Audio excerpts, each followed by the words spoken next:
दोस्तों अगर अभी आप बनारस आने का प्लान कर रहे हैं तो ये वीडियो आपके लिए बहुत हेल्पफुल होने वाली है। तो इस वीडियो का एक भी पार्ट मिस मत कीजिएगा और इसको एंड तक ज़रूर देखिएगा क्योंकि इस वीडियो में मैं आपके साथ शेयर करने वाला हूँ अपने एक्सपीरियंस। क्योंकि मैं अभी बनारस गया हुआ था 3 दिन के लिए।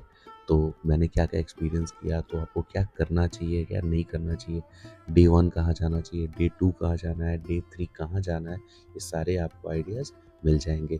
साथ में गंगा आरती की टाइमिंग, क्रूज़ के चार्जेस, बोट चार्जेस, दिन में कहाँ सफ़र करना है, रात में कहाँ सफ़र करना है, ये सारी बातें मैं आपके साथ शेयर करने वाला हूँ। तो चलिए वीडियो को शुरू करते हैं। पहले दिन तो जहाँ मुझे स्टे करना था वहाँ मैंने चेक इन किया। मैंने जहाँ पे स्टे लिया है ये है पंचकोशी चौराहा।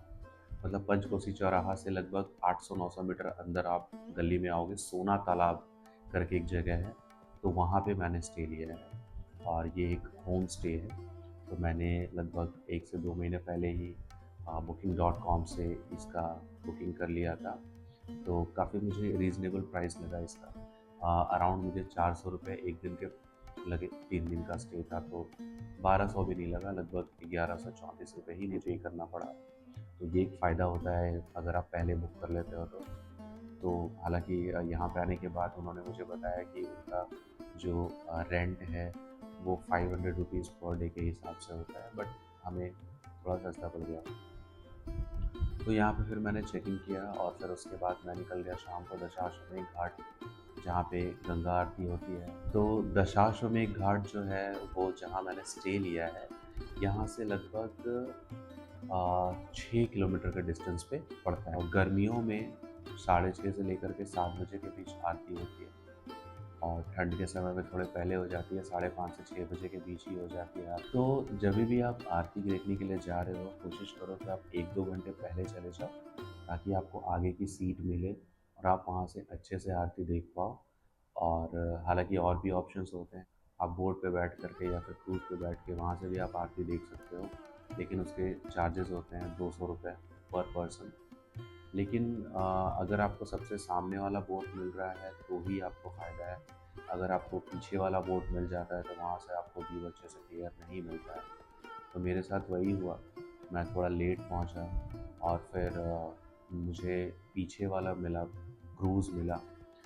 हालाँकि वो डबल डेकर था, बट फिर भी ऊपर से आगे के जो विजुअल्स होते हैं वो ब्लॉक हो जाते हैं। आगे के जो बोट्स होते हैं वो विजुअल को ब्लॉक कर देते हैं। तो इस वजह से हम अच्छे से आरती देख नहीं पाते हैं। तो ये एक प्रॉब्लम होती है। तो आप ऐसा मत करना, आप पहले चले जाओ और फिर उसके बाद आप फ्रंट सीट ले लो। अगर आप पहले चले जाओगे तो आपको क्रूज़ पे जाने की भी ज़रूरत नहीं है, आप वहीं से सामने बैठ के, चेयर्स लगे होते हैं, चेयर्स पे बैठ कर के आप वहाँ से आरती देख सकते हैं। हालाँकि ये जो 200 रुपीज़ वो क्रूज़ का चार्ज लेते हैं, वो सिर्फ़ आरती दिखाने का नहीं लेते हैं। साथ में आपको एक राइड भी मिलता है। उस राइड में वो ऐसे बोलते तो हैं कि वो पूरे 64 घाट घुमाते हैं, लेकिन वो 64 घाट होता नहीं है। वो जस्ट कुछ दूर तक लेकर के जाते हैं और फिर वहाँ से वापस लेकर के आ जाते हैं। यानी कि दशाश्वमेध घाट से के राइट साइड में जितने भी घाट थे, वो सारे घाट हमने देखे और वहाँ से फिर हम वापस आ गए। लेकिन अगर आप लेफ़्ट साइड में जाओगे तो और भी बहुत सारे घाट्स हैं जो कि लेफ़्ट साइड में पड़ते हैं, and I think Namo Ghat पे होता है, तो वो उस साइड लेकर के नहीं जाते, उसकी अलग राइड होती है। और वो 80 घाट या नमो घाट, उसके लिए आपको अलग से राइड लेना पड़ता है। उसका भी सेम प्राइस है, 200। ये देखिए बाबू, जो राजा घाट लिखा हुआ है, ये गंगा माता उतने ऊपर से गई है। और ये बगल वाला, ये नारद भगवान का घाट, यहाँ हस्बैंड वाइफ एक साथ स्नान नहीं बाबू। और ये देखिए सामने, प्रेम से बोलिए छमेश्वर महादेव की। ये देवों के देव आदि महादेव, अब तक कितनी गलती है क्षमा में बदल।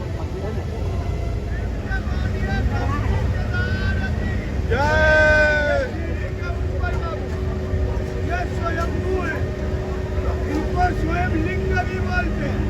इनको कोई जमाया बैठाया नहीं है बाबू, ये अपने आप पाताल से। तो पहले दिन तो जस्ट मैंने आरती देखी, उसके बाद फिर शाम को वहाँ से वापस आ गए अपने स्टे पे।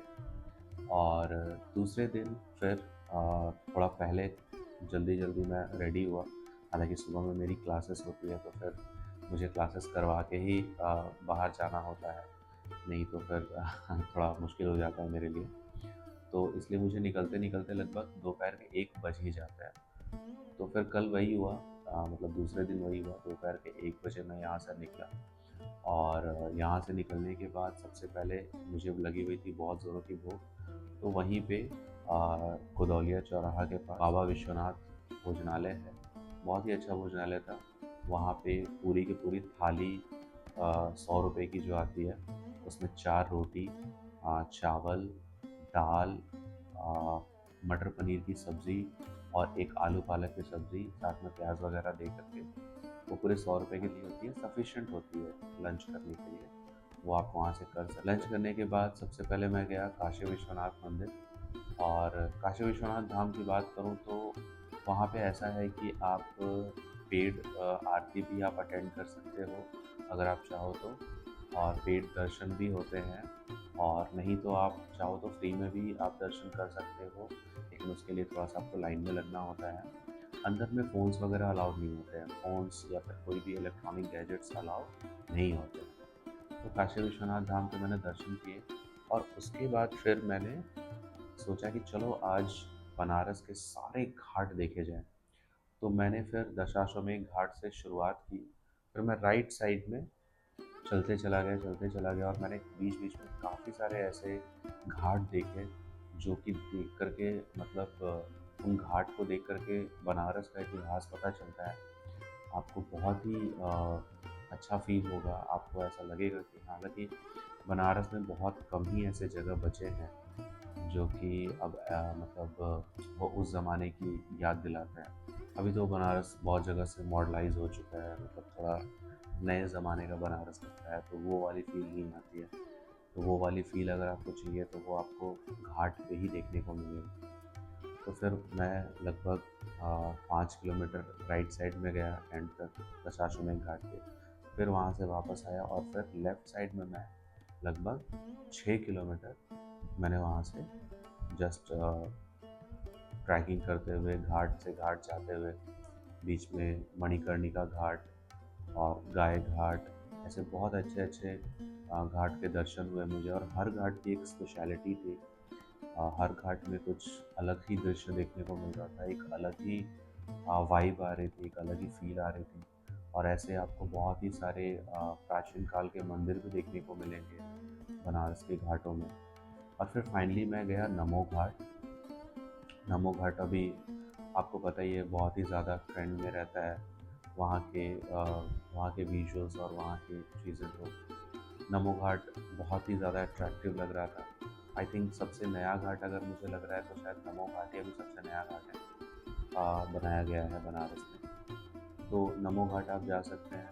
वैसे अगर आप चाहें तो लाइक मंदिर के काशी विश्वनाथ मंदिर के बाहर से भी मैदागिन करके एक जगह है, मैदागिन चौराहा, जहाँ से आपको हर जगह के लिए ऑटो मिलता है। वहीं से मुझे पंचकुशी चौराहे के लिए भी ऑटो मिला, और मतलब वो अच्छा खासा कनेक्शन है, वो हर जगह आपको कनेक्ट कर देता है।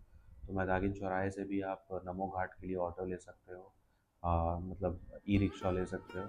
वो शायद 10 से 15 रुपये आपसे लेते हैं और आपको नमो घाट छोड़ देते हैं, ऐसा है। बट मैं रिक्शा से नहीं गया था, मैं जस्ट घाट क्रॉस करते हुए फिर नमो घाट तक।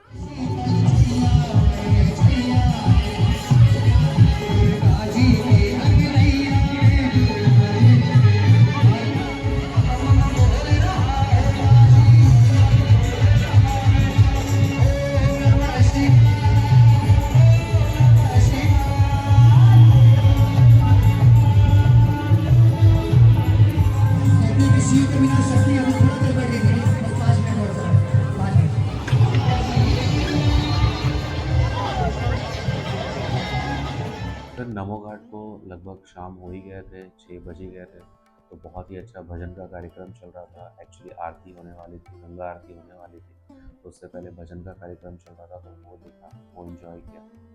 और उसके बाद फिर वहाँ की गंगा आरती में सम्मिलित होने का मौका मिला, और काफ़ी नज़दीक से गंगा आरती देखा मैंने, तो वो मुझे बड़ा अच्छा लगा।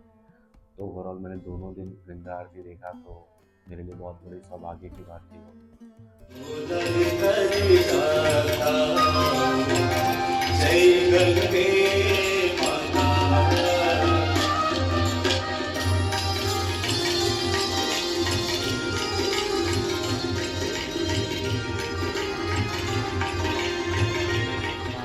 तो देखने के बाद फिर मैं शाम को वहाँ से वापस आ गया अपने स्टे पे।